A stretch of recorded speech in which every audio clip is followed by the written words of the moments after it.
नमस्कार, ABC channel में आपका स्वागत है। मैं हूं सचिन श्रीवास्तव और आप मेरे साथ देखेंगे आजमगढ़ से जुड़ी खबरें। आइए नजर डाल लेते हैं आज की खास खबरों पर। फसल अवशेष प्रबंधन व पराली न जलाने को लेकर किसानों को जागरूक करने के लिए जिलाधिकारी कार्यालय से 4 जागरूकता वाहन रवाना हुए।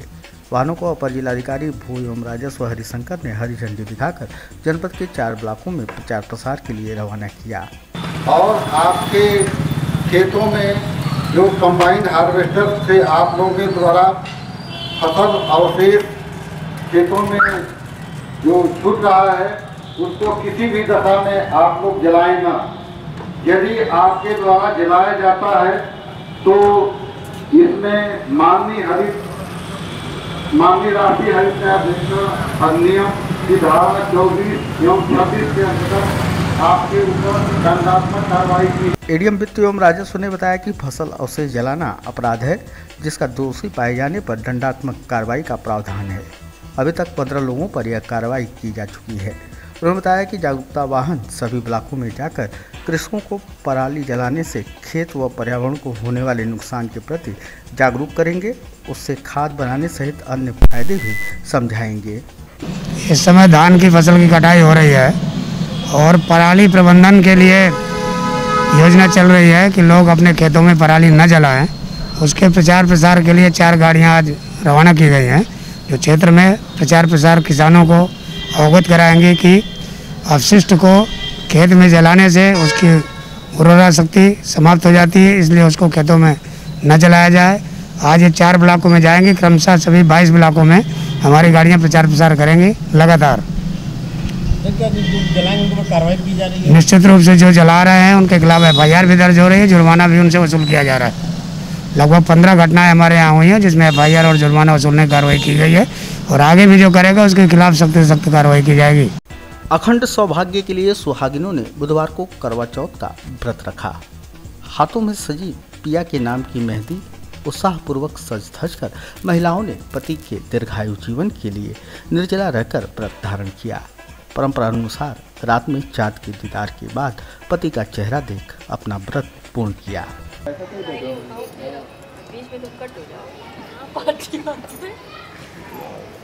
कार्तिक मास के कृष्ण पक्ष की चतुर्थी को पड़ने वाला यह पर्व सुहागिनों का प्रमुख त्यौहार माना जाता है। करवा चौथ पर मिट्टी के दिए यानी करवे में अन्न रखकर व्रती महिलाओं ने उपासना की। शुद्ध मन, नए वस्त्रों व आभूषणों से सज धज कर सुहागिनों ने चंद्रमा को अर्घ्य दिया। पूजा सामग्रियों से सजी थाल के साथ व्रती महिलाओं ने उज्जमन किया। व्रत के निमित्त गोठ में एकत्र होकर विधि विधान पूर्वक पूजा अर्चना की। व्रत से जुड़ी कथा का श्रवण कर पति की लंबी आयु के लिए ईश्वर से प्रार्थना की। जैसे कि सभी लोग जानते हैं करवा चौथ है। करवा चौथ स्त्रियों के लिए महत्वपूर्ण होता है। इस दिन सभी औरतें अपने सुहाग के लिए व्रत करती हैं। उसके बाद शाम को पूजा करके उसका फिर पारण करती हैं चंद्रमा को अर्घ्य देके।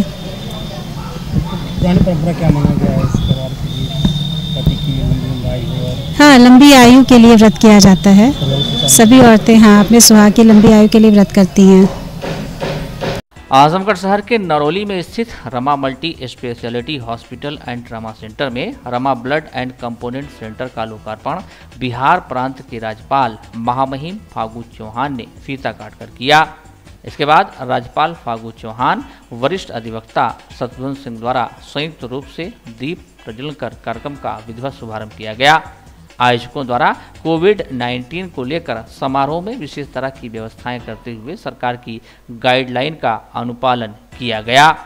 बतौर मुख्य अतिथि बिहार प्रांत के राज्यपाल फागू चौहान ने हर्ष व्यक्त करते हुए कहा कि आम जन के बेहतर स्वास्थ्य को लेकर रमा परिवार वर्षों से संकल्पित रहा है। गृह जनपद की स्वास्थ्य व्यवस्थाओं से भली भांति परिचित हूँ। ऐसे में Rama blood and component centre के माध्यम से अब महानगरों के तर्ज पर आजमगढ़ के लोगों को ब्लड के लिए अन्य महानगरों की भागदौड़ से निजात मिल जाएगी।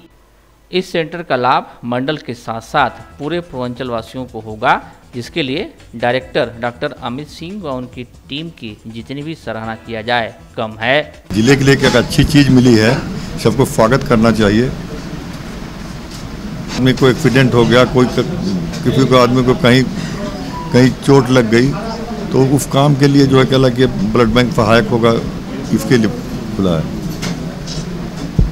इस मौके पर विशिष्ट अतिथि वरिष्ठ अधिवक्ता सतवंत सिंह ने कहा कि मानव जीवन में रक्त की उपयोगिता को समझते हुए Rama blood and component centre की नींव रखी गई थी। पहले एक यूनिट ब्लड एक ही मरीज के काम आते थे, लेकिन इस सेंटर के माध्यम से एक यूनिट रक्त से 4 अलग अलग कंपोनेंट निकाले जा सकेंगे। आए हुए अतिथियों के प्रति आभार व्यक्त करते हुए रमा हॉस्पिटल के डायरेक्टर डॉक्टर अमित सिंह ने कहा कि रक्त की महत्ता से सभी परिचित हैं और सेंटर के माध्यम से हमने रक्त को सहेजने की जिम्मेदारी ली है। उन्होंने कहा कि एक यूनिट ब्लड से 4 जिंदगियों को सहेजा जा सकता है। पहले से ही रमा परिवार गर्भवती महिलाओं के लिए निःशुल्क शिविर चला रहा है और अब आगामी समय में रक्तदान शिविर आयोजित कर ज़्यादा से ज़्यादा रक्त एकत्र कर मानव जीवन को बचाने का प्रयास किया जाएगा। इस दौरान डॉक्टर अमित सिंह ने सभी से रक्तदान कर महादानी बनने का संकल्प लेते हुए रमा परिवार के सपने को पूरा करने की अपील किया। 4/11/2020 को महामहिम राज्यपाल श्री फागू चौहान जी द्वारा रमा ब्लड एवं कंपोनेंट सेंटर का उद्घाटन हुआ है और ये आजमगढ़ का पहला किसी प्राइवेट हॉस्पिटल का ब्लड बैंक है और इस ब्लड बैंक में सभी कंपोनेंट भी मिलेंगे। कंपोनेंट का मतलब कि होल ब्लड तो मिलेगा ही, पैक्ड आरबीसी, प्लेटलेट और जो प्लाज्मा होता है वो सब भी मिलेगा। और इस अवसर पे जो मेरे पिताजी हैं श्री शत्रुघ्न सिंह और महामहिम राज्यपाल श्री फागू चौहान जी ने आए। पहले फीता काटा गया, फिर दीप प्रज्वलन का कार्यक्रम हुआ, उसके बाद शिलापट का जो उद्घाटन होता है उसका कार्यक्रम हुआ। क्या विशेषता है यहाँ पे क्या है कि अब बहुत सी ऐसे ब्लड ग्रुप होते हैं जो सदर अस्पताल में ओवरलोड की वजह से नहीं मिल पाते हैं। अब हमारे पास एडिशनल वो होने से, क्योंकि आजमगढ़ 60 से 70 लाख जनसंख्या का शहर है, तो एक ओवरऑल अवेलेबिलिटी जो है शहर में अब बढ़ जाएगी ब्लड की। और इस अवसर पे बस मैं सभी अपने जो मीडिया के बंधु हैं उनको बहुत बहुत धन्यवाद देना चाहूँगा और उनके थ्रू मैं ये संदेश देना चाहूँगा कि आइए हम सब मिलके ज़्यादा से ज़्यादा रक्तदान करें, क्योंकि रक्त का कोई और अल्टरनेटिव नहीं है और हमारा एक बोतल रक्त 3 लोगों के काम आ सकता है। तो सभी अपने मीडिया बंधुओं का बहुत बहुत धन्यवाद करते हुए कि आप लोगों ने अपना कीमती समय हमें दिया और इस चीज़ को जन जन तक आप पहुंचाएं कि रक्तदान जीवन दान है। और बस इन्हीं के साथ मैं आप सबका बहुत बहुत धन्यवाद ज्ञापित करता हूँ। हम 400 तक ब्लड आराम से रख सकते हैं, 400 ब्लड, 400 प्लेटलेट और लगभग 1000 फ्लोरोसेंट प्लाज्मा हम एक साथ रख सकते हैं। कोई भी जब ब्लड देने के लिए मरीज आता है तो पहले उसकी जितने भी रक्त से संबंधित बहुत सी बीमारियां होती हैं जो रक्त के द्वारा फैलती हैं, तो पहले उनकी जांच की जाती है कि ऐसी कोई बीमारी तो है नहीं। फिर वो रक्त उनका निकाला जाता है और अगर ज़रूरत होती है, अगर सेम ब्लड ग्रुप का है तो उन्हीं का रक्त दे दिया जाता है, अगर नहीं है तो जो अवेलेबल ब्लड है वो हम दे देते हैं। और मैं ये भी कहना चाहूँगा कि स्वेच्छा से भी सब लोग यहाँ पे ब्लड डोनेशन कर सकते हैं। जब आप स्वेच्छा से भी ब्लड डोनेशन करेंगे तो हमारे अस्पताल की तरफ से आपको एक कार्ड मिलेगा, वो कार्ड 1 साल तक मान्य होगा और आपको कभी भी अगर ज़रूरत पड़ती है ब्लड की तो आप सिर्फ वो कार्ड देंगे और आपको एक ब्लड मिल जाएगा। यहाँ वो कार्ड सिर्फ यही मान्य होगा कि और भी? नहीं, हमारा कार्ड है तो हाँ यही मान्य होगा सिर्फ। तो क्या सोच कर आपने ब्लड बैंक का? दरअसल क्या होता था कि कई बार क्या होता कि रात में कोई पेशेंट आया, चोट लग गई है या एक्सीडेंटल पेशेंट है या नॉर्मल डिलीवरी हो रही थी, बच्चेदानी फट गई, ब्लीडिंग बहुत हो गई, अब वो आया उसका पल्स बीपी एकदम ना के बराबर मिल रहा है और हमें रक्त तुरंत चाहिए। दिक्कत क्या होती थी कि यहाँ से पेशेंट पहले अटेंडेंट जाते थे सदर में ब्लड लाते लाते 2 घंटे 3 घंटे 4 घंटे जो बहुत कीमती समय वो निकल जाता था। तो ऐसे में हमें लगा कि अगर अपना ब्लड बैंक होगा तो हमें मुश्किल से 15 से 20 मिनट लगेगा उस मरीज को ब्लड देने में। तो ये जो चीज़ है, जो एक रक्त की तुरंत जो उपलब्धता हो जाती है, इससे बहुत सा जीवन बचाया जा सकता है। तो इसी चीज़ को ध्यान में रखते हुए और शहर में एक और सुविधा को बढ़ाने को लेके ध्यान में रखते हुए हमने इस ब्लड बैंक की स्थापना की है। वर्चस्व व क्षेत्र बंटवारे को लेकर भिड़े किन्नरों के 2 गुटों के बीच का विवाद गहराता जा रहा है। मामले के शांतिपूर्ण समाधान की प्रशासन की कोशिशें लगातार जारी हैं। विवाद लगभग 5 साल पुराना है। देवगांव कोतवाली क्षेत्र के लालगंज के पास किन्नरों के गुट आपस में भिड़ गए थे। बुधवार को दोनों पक्ष विवाद के निस्तारण के लिए पुलिस अधीक्षक कार्यालय पहुंचे। पुलिस अधीक्षक सुधीर कुमार सिंह ने बताया कि किन्नरों के दोनों पक्षों के बीच सुलह समझौते व क्षेत्र बंटवारे के प्रति रजामंदी की कोशिशें की जा रही हैं ताकि मसले का शांतिपूर्ण समाधान निकाल इनके बीच उत्पन्न विवाद को समाप्त किया जा सके। देखिए, किन्नरों के दो पक्ष हैं और कई दिन से हमारे पास आ रहे थे कि एक अलग अलग पक्ष आया था कि ये इनके कुछ बंटवारे का है। इनका जो रेखा किन्नर है वो इन्हें अपने को प्रधान बनाते हैं, ये भी उसे प्रधान मानते हैं, लेकिन जो इनके जो आगे गुट हो गए हैं वो बंटवारा चाहते हैं। कुछ बंटवारा किया भी गया है लेकिन अभी तक स्पष्ट नहीं हुआ है। आज दोनों पक्षों को मैंने बुलाया था और अभी बातचीत की जा रही है। यथासंभव इन कराने का इनका प्रयास किया जाएगा ताकि ये आपस में लड़े सर, वैसे एरिया बंटवारे को लेकर लोगों में विवाद है, तो क्या उसका कोई निस्तारण निकाला जा सकता है लोगों के कथनानुसार? देखिए, आपस में सहमति से तो निकाला जा सकता है। हमेशा ये चीजें बंटवारा जो होता है इनके बीच में आपसी सहमति से ही होता है। अभी बातचीत की जा रही, कोई ना कोई आपस में निकले, क्योंकि ये सब इसलिए किया जा रहा है ताकि आपस में लड़ाई झगड़ा ना, रोज हर दूसरे तीसरे दिन मारपीट कर लेते तो इनके बीच में ये झगड़ा ना हो, इसीलिए ये इतना के मुख्यमंत्री योगी आदित्यनाथ के नेतृत्व में कार्य करने वाले संगठन विश्व हिंदू महासंघ ने बुधवार के दिन जिला मुख्यालय पर प्रदर्शन कर थाना अध्यक्ष सिधारी के खिलाफ मोर्चा खोल दिया। पुलिस अधीक्षक को प्रार्थना पत्र देकर आरोप लगाया कि एसओ सिधारी मनमाने ढंग से कार्य करते हैं और हमेशा विवादों में घिरे रहते हैं। एसओ ने 3 नवंबर को विश्व हिंदू महासंघ के जिला उपाध्यक्ष धर्मेंद्र यादव पर गलत तरीके से धारा 307 आईपीसी के तहत मुकदमा दर्ज किया है, जिसकी जांच कराकर मुकदमा वापस लिया जाए। थाना अध्यक्ष सिधारी को तत्काल हटाया जाए। चेतावनी दिया कि अगर 3 दिन के अंदर उनकी मांगें नहीं मानी जाती हैं तो महासंघ धरना प्रदर्शन व आमरण अनशन करने को बाध्य होगा। जो है ये हमारे संगठन के जिला उपाध्यक्ष धर्मेंद्र यादव पर सिधारी एसओ द्वारा जो है फर्जी एवं मनगढ़ंत तरीके से हीनियस धारा 307 जैसी गंभीर धारा में जो है निरुद्ध कर कार्रवाई किया गया है। और हमने सूचना प्राप्त होने के बाद हमने जब एसओ महोदय से बात किया, एसओ महोदय ने हमसे कहा गोल गोल घुमाते हुए कि ऐसा है कि ये गाड़ी ले जा करके उस इंडिवर गाड़ी में ठक्कर मार दिए हैं। जैसे कह दिया जाए कोई छोटा सा बच्चा जो है, कोई छोटा बच्चा जो है दूध पीने वाला, वह बच्चा जो है किसी जाकर बड़े दुर्दांत दाऊद इब्राहिम जैसे जो है अपराधी की हत्या कर दिया हो, इस तरह का एसओ का जो है रिप्लाई रहा जो है। और मैं बताना चाहता हूँ, इन्होंने कहा कि अल्टो स्विफ्ट डिजायर से इंडिवर गाड़ी में ठक्कर मार दिया है जिससे जो है उस व्यक्ति की जान जाने की आशंका थी, जबकि वह व्यक्ति गाड़ी में बैठा है। वो फुटेज बता रहे हैं, फुटेज ला करके हमने कहा फुटेज महोदय दिखाइए। अगर फुटेज में लगता है कि नहीं वह बैठा आदमी था इंडिवर में और स्विफ्ट डिजायर तीव्र गति से ला कर धक्का मार रहे हैं, जान से मारने की नियत बद अगर रहा हो तो उसको दिखाया फुटेज को। फिर 307 क्या आप जो 308 जो जिस धारा में चाहे निरुद्ध कर लें, लेकिन उन्होंने इस तरह की कोई वार्ता नहीं किया। उनका बस एक इंटेंशनली या एक पक्ष से मिल करके मोटी रकम लेकर के, हमें सोचा मोटी रकम लेकर के 307 जैसे गंभीर धारा में एसओ महोदय निरुद्ध कर दिया है।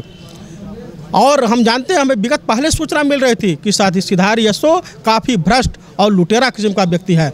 वह जो है कि आए दिन विवादों घेरे में रहते हैं। शरीफ व्यक्ति, निर्दोष व्यक्ति जब भी जाते हैं और पीड़ित व्यक्ति जब भी जाते हैं थाने पर, उनसे जो है अमानवीय व्यवहार करते हैं, अमानवीय तरीके से पेश जाते हैं, उनकी फितरत है। और हमारा मानना है कि इस तरह के एसओ को जो है आजमगढ़ की धरती पर जो है नहीं रहना चाहिए, उनको तत्काल यहाँ से निलंबित होना चाहिए। इसकी मांग के लिए हमने माननीय पुलिस अधीक्षक महोदय को अपने ज्ञापन से अवगत कराया है। यदि इसकी हमारी मांगें पूरी नहीं की जाती है तो विश्व हिंदू महासंघ के कार्यकर्ता परम पूज्य योगी आदित्यनाथ जी महाराज का आशीर्वाद लेकर धरना प्रदर्शन व आमरण अनशन को बाध्य होंगे, जिसकी समस्त जिम्मेदारी यहाँ के प्रशासन की होगी, जिला प्रशासन की होगी।